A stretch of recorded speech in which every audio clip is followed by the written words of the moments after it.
For some of you, this might come across as an advanced lesson, especially if you're not familiar with any photo editing. However, I'm still going to run through the lesson because there's multiple requests I've had from students who are interested in having more than one face swap on an image. So here I've got an image with two characters. I'm going to go ahead and save this image. With the image saved, I'm going to go ahead and swap ID Andrew, attach the image, hit enter, and then I will do the exact same process with the exact same image. However, with a different ID. In this case, we'll use Tristan.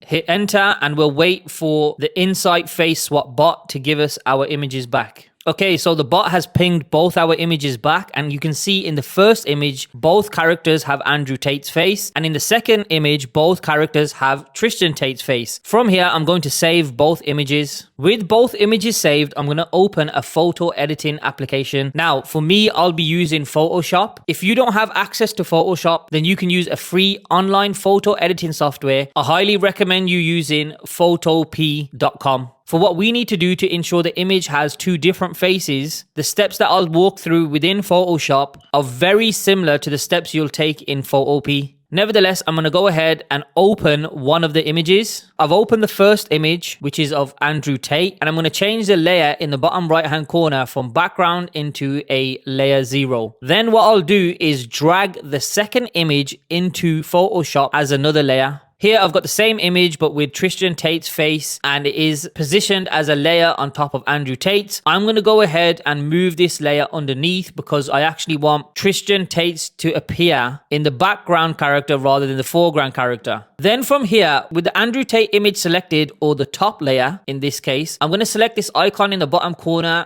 which looks slightly like a camera. It is called Layer Masks.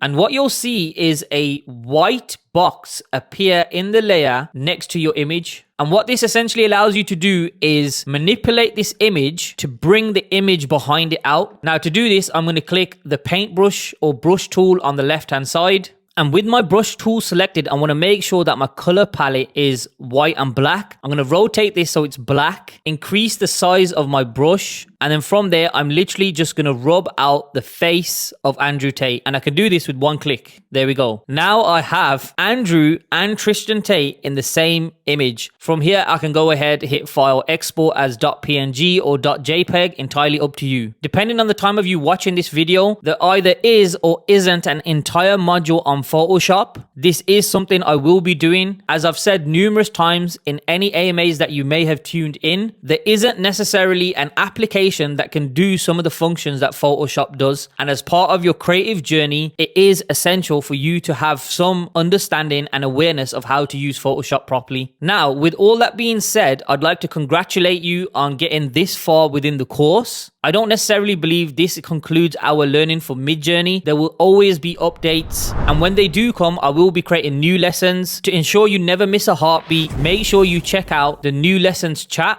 where every day I post the new lessons that are released within the Learning Center.